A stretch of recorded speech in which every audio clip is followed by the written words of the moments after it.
Hello guys, welcome to my education study AK. कैसे हैं आप लोग? उम्मीद है कि आप लोग बहुत अच्छे होंगे। हमारा जो टॉपिक चल रहा था वो सेल चल रहा था। क्या चल रहा था? सेल, यानी कोशिका के 2 लेक्चर हो भी गए थे। उसके आगे जहाँ से है हम लोग जहाँ छोड़े थे उसी के आगे कंटिन्यू करेंगे। हमने कोशिका के बारे में थोड़ा सा बताया भी था। कोशिका की खोज किसने की है, कोशिका कई प्रकार की होती है, उसमें भी प्रोकैरियोटिक और यूकैरियोटिक आपका हो चुका था। तो हमारा सेल वॉल हो गया था, कोशिका भित्ति हो चुका था। हमने बताया सेल वॉल केवल पादप कोशिकाओं में पाई जाती है, जंतु कोशिकाओं में नहीं पाई जाती है। ठीक है, 2 पॉइंट इसके और इम्पोर्टेंट थे कि कवक की जो कोशिका भी वो काइटिन की बनी होती है, और जो बैक्टीरिया यानी जीवाणु की जो होती है वो पेप्टाइडोग्लाइकॉन की बनी होती है। तो हमारा है जो कल का हमने जहाँ पे छोड़ा था, मतलब सेल वॉल जो था, सेल मेम्ब्रेन यानी कोशिका झिल्ली की बात कर रहे थे। तो आइए हम लोग आज कोशिका झिल्ली की बात करते हैं। सबको दिख रहा है?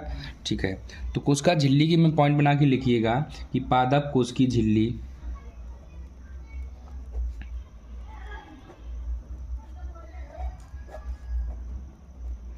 पादप कोशिकीय झिल्ली की आंतरिक झिल्ली,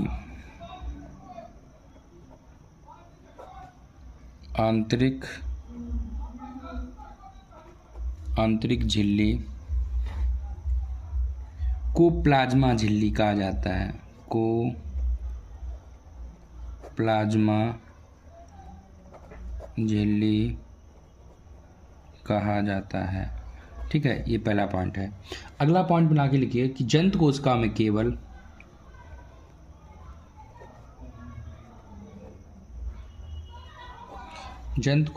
केवल केवल एक आवरण पाया जाता है। एक आवरण पाया जाता है जिसे सेल मेम्ब्रेन कहा जाता है। यानी कोशिका झिल्ली कहा जाता है। ठीक है, अगला पॉइंट बना के लिखिए कि कोशिका इसका निर्माण कहाँ होता है। तो लिखिए कोशिका झिल्ली का निर्माण फॉस्फोलिपिड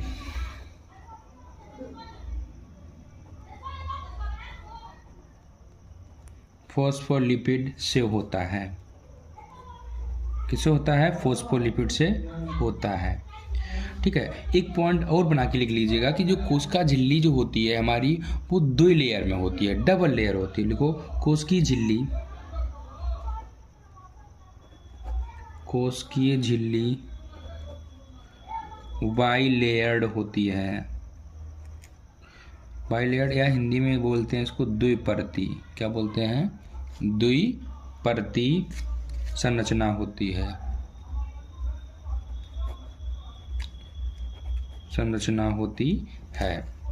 आइए हम लोग इसके अब चित्र इसका देख लेते हैं। देखिए, ये जो है हमारी, ठीक है,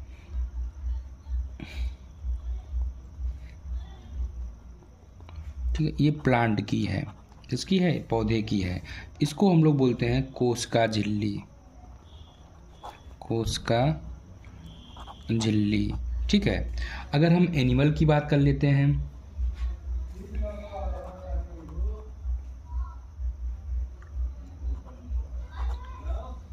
ठीक है, तो ये जो होती है ये सेल मेम्ब्रेन होती है एनिमल में।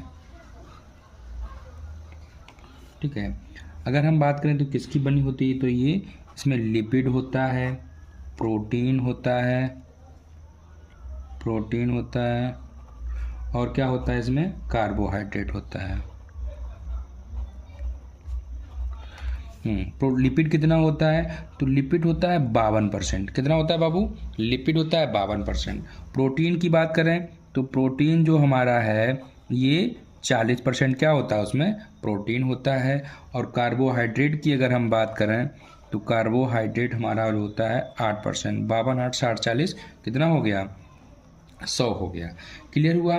ठीक है, अगर हम बात करें, देखिए ये जो हमारा है कोशिका, ठीक है, ये इसका क्या होता है? हेड होता है। कुछ इस तरह ही संरचना होती है। इसको हम लोग बोलते हैं टेल। ऊपर वाला क्या होता है? हेड होता है। ये जो है जल में घुलनशील होता है।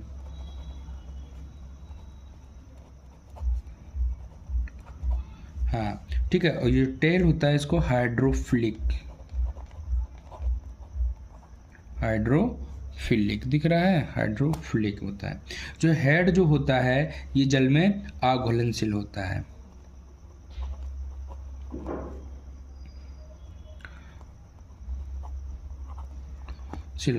ये हाइड्रोफोबिक होता है, हाइड्रोफोबिक।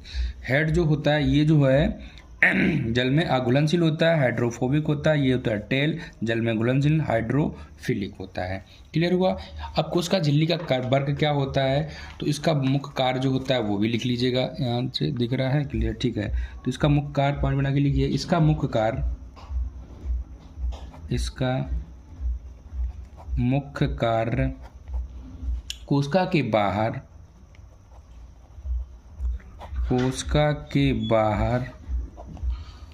जाने वाले और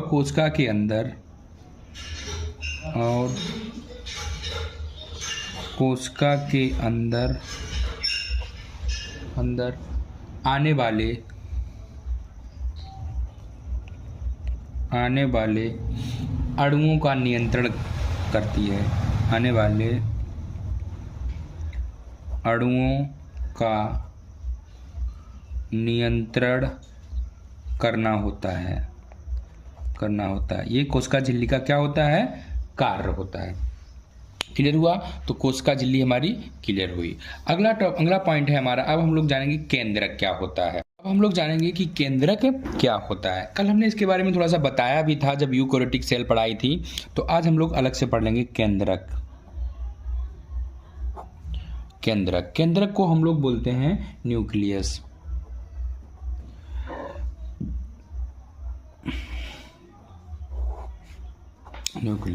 ठीक है। तो पहले हम लोग इसकी संरचना जान लेते हैं। देखिए न्यूक्लियस होता है कैसे, तो यहाँ थोड़ा सा रफ हम एक डायग्राम बना लेते हैं। ठीक है।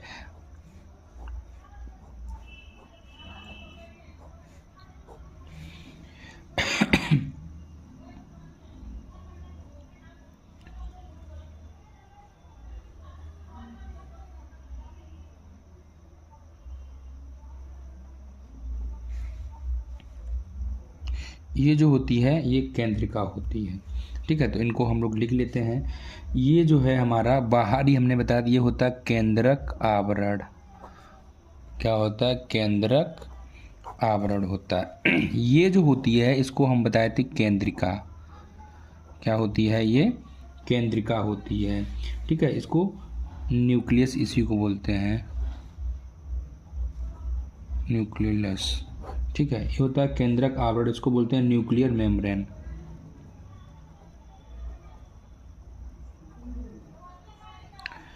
ठीक है। क्लियर हुआ। ये जो है हमारा ये केंद्रक होता है। क्या होता है, केंद्रक। इसको बोलते हैं न्यूक्लियन। ठीक है।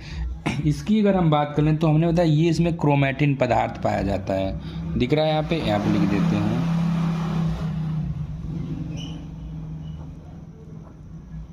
क्रोमैटिन पदार्थ जो पाया जाता है, लिख लो यहाँ पे, क्रोमैटिन मटेरियल।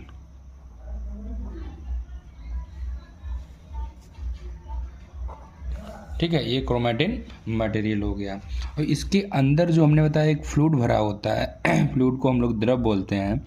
इस द्रव का नाम क्या होता है, इसको हम लोग बोलते हैं न्यूक्लियस प्लाज्म। क्या बोलते हैं, न्यूक्लियस प्लाज्म बोलते हैं, यानी केंद्रक द्रव। तो एक हमने रफली डायग्राम बनाया। हमने जो बाहर होता है ये आवरण होता है, ये केंद्रक है, ये क्रोमैटिन पदार्थ, ये केंद्रिका है। ये हमारा केंद्रक हो गया, ये केंद्रक आवरण हो गया। इसके अंदर जो फ्लूइड भरा होता है उसको हम लोग बोलते हैं क्या, केंद्रक द्रव बोलते हैं, यानी न्यूक्लियस प्लाज्मा बोलते हैं। आइए अब हम लोग इसके पॉइंट्स जानेंगे। देखिए यहाँ से क्वेश्चन बहुत बनता है, बहुत इंपॉर्टेंट है, तो एक एक पॉइंट लिखेंगे। अब जो भी हमारे वीडियो से देख रहे हैं या पढ़ रहे हैं, तो प्लीज़ उनसे हमारा एक रिक्वेस्ट है कि उसको ज़रूर नोट डाउन कीजिएगा, फिर पढ़िए, विधिवत एक नोट्स बनाइए। हम आपको कहे हैं कि पूरी बायोलॉजी पढ़ाएंगे, तो ये हमारा वादा है कि हम पूरा उसको ख़त्म भी करेंगे। केवल बायो नहीं, पूरा साइंस, केमिस्ट्री, पूरा एनटीपीसी, रेलवे ग्रुप डी की आप तैयारी कर रहे हैं तो जुड़ जाइएगा। आपको कोशिश से कुछ भी लेने की ज़रूरत नहीं है, हमारा वादा है। इवन दैट प्रीवियस ईयर के जो क्वेश्चन है वो भी हम आपको करवाएंगे, ठीक है। तो लिखो, अगर हम बात करें केंद्रक की खोज किसने की, तो लिखो केंद्रक की खोज रॉबर्ट ब्राउन ने की। रॉबर्ट ब्राउन एक वैज्ञानिक हुए हैं, उन्होंने किया, ठीक है। अगर हम बात करें, अगला पॉइंट लिखो इसमें, केंद्रक शब्द भी रॉबर्ट ब्राउन ने दिया।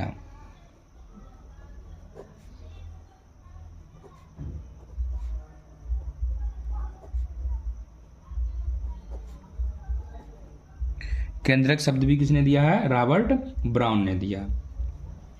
अगला पॉइंट लिखो, केंद्रक सबसे पहले कहाँ खोजा गया, ठीक है। केंद्रक सबसे पहले कहाँ खोजा गया, तो लिखो केंद्रक सबसे पहले ऑर्किड प्लांट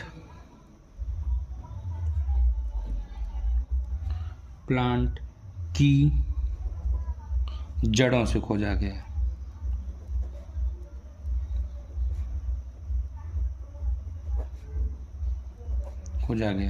ठीक है। अगला पॉइंट लिखो, केंद्रक किसी भी कोशिका में कोशिकांग होता है।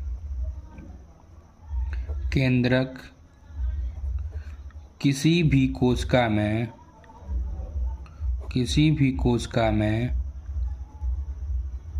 कोशिकांग दिख रहा है, कोशिकांग होता है, ठीक है। केंद्रक को और क्या कहा जाता है, तो केंद्रक को कोशिका का नियंत्रण कक्ष कहा जाता है। लिखो, केंद्रक को कोशिका का नियंत्रण कक्ष कहा जाता है।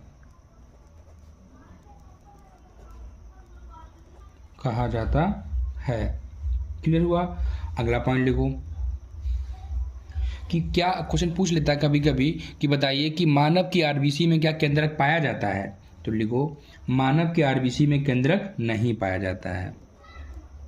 मानव की आरबीसी में केंद्रक नहीं पाया जाता है, ठीक है, नहीं पाया जाता है। अगला पॉइंट लिखो कि पादप में चलनी कोशिका यानी सेल जो सेल होती हैं, ठीक है, पादप में चालनी कोशिका, इसको इंग्लिश में बोलते हैं सेप सेल में केंद्रक नहीं पाया जाता है।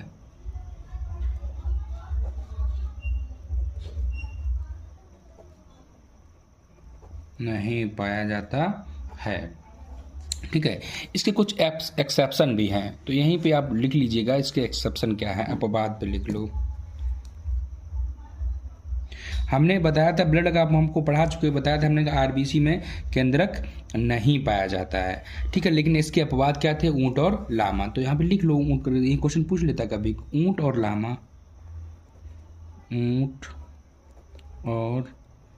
लामा की आरबीसी में केंद्रक पाया जाता है,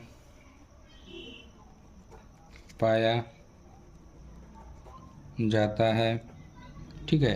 अगला पॉइंट और लिख लो, एक दिख रहा है आपको, थोड़ा सा वीडियो कट तो नहीं रहा है। अगला पॉइंट लिखो, केंद्रक कुल 4 भागों से मिलकर बना होता है।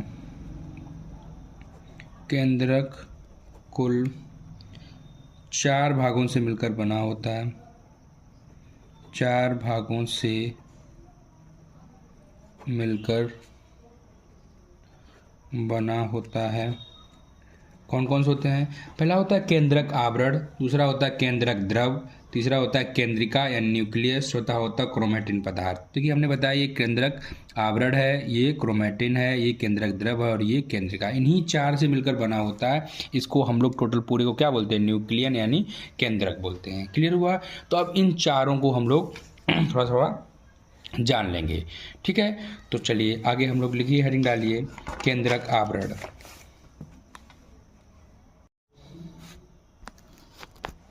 लिखिए हेडिंग क्या? केंद्रक आवरण।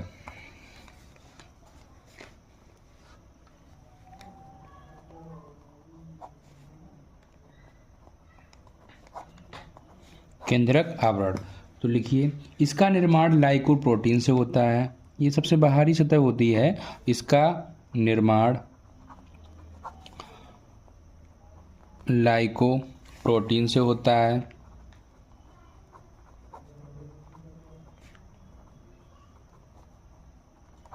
इसका निर्माण किससे होता है? लाइकोप्रोटीन से होता है।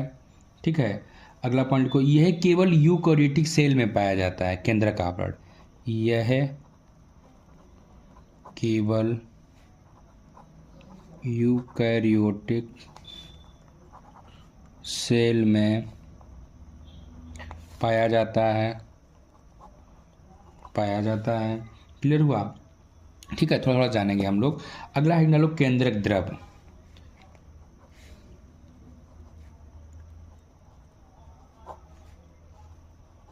केंद्रक द्रव इसको बोलते हैं न्यूक्लियोप्लाज्म।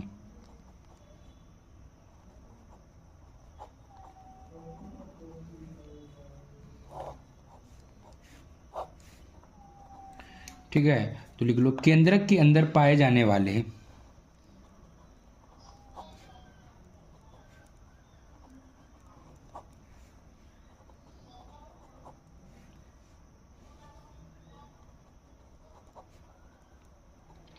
केंद्रक के अंदर पाए जाने वाले तरल पदार्थ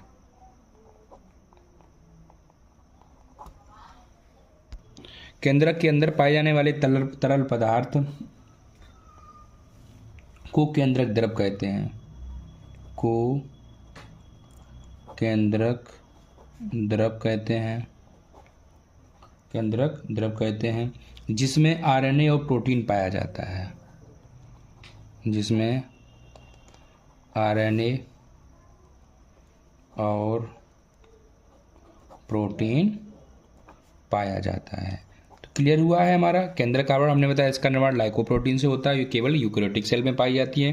केंद्रक द्रव केंद्रक के अंदर पाए जाने वाले तरल पदार्थ को केंद्रक द्रव कहते हैं जिसमें आरएनए और प्रोटीन पाया जाता है। थोड़ा सा अगला पॉइंट लिख लीजिए केंद्रिका, उसको भी थोड़ा सा जान लीजिएगा। केंद्रिका इसको बोलते हैं न्यूक्लियस, न्यूक्लियोलस। ठीक है, केंद्रिका इसमें लिख लो यह बैंगनी रंग का होता है। यह बैंगनी रंग का होता है। यह बैंगनी रंग का होता है। यह केवल कोशिका विभाजन के समय दिखाई देता है। अगला पॉइंट लिखो, यह केवल कोशिका विभाजन के समय दिखाई देता है। यह केवल कब दिखाई देता है? कोशिका विभाजन के समय दिखाई देता है। अगला पॉइंट लिखिए चौथा। हमने बताया केंद्रक में 4 चीजें होती हैं, केंद्रक आवरण, केंद्रक द्रव, केंद्रिका। 3 चीजें हो गई। चौथा लिखो क्रोमैटिन पदार्थ।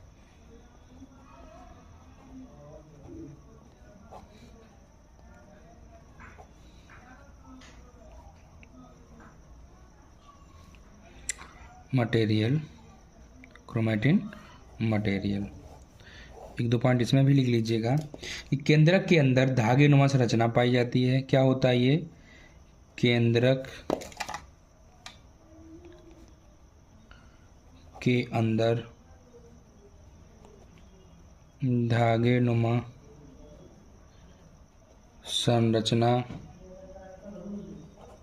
पाई जाती है जिसे क्रोमैटिन कहा जाता है। जिसे क्रोमैटिन कहा जाता है। ठीक है, अगला पॉइंट बना के लिखिए कि ऐसे अम्ल जो किसी केंद्रक के अंदर, ऐसे अम्ल जो किसी केंद्रक के अंदर, जो किसी केंद्रक के अंदर मौजूद होते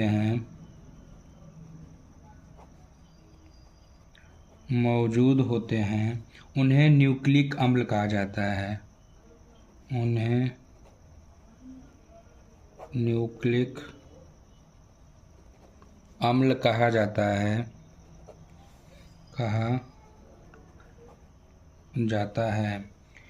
अगर हम बात करें, यहाँ पे कुछ बोला कि न्यूक्लिक अम्ल की खोज किसने की। ठीक है, तो लिख लो एक पॉइंट और, न्यूक्लिक अम्ल की खोज फ्रेडरिक मिसर ने की है। फ्रेडरिक मिसर हाईलाइट कर लेना। ठीक है, मिसर ने किया है। ठीक है, तो क्लियर हुआ, हमारा केंद्रक हमारा क्लियर हुआ। अब क्वेश्चन पूछता है कि न्यूक्लिक एसिड कितने प्रकार के होते हैं।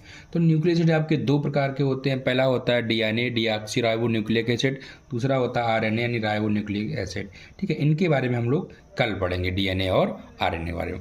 आज के लिए इतना ही काफ़ी है। ठीक है, थैंक यू, धन्यवाद। अगर प्लीज़ मेरा वीडियो अच्छा लग रहा है तो प्लीज़ इसको शेयर और सब्सक्राइब जरूर करें, उन बच्चों तक ज़रूर पहुँचाएँ जो विधिवत रूप से, अच्छे रूप से यानी रेलवे एनटीपीसी ग्रुप डी की तैयारी कर रहे हैं। ठीक है, थैंक यू, धन्यवाद।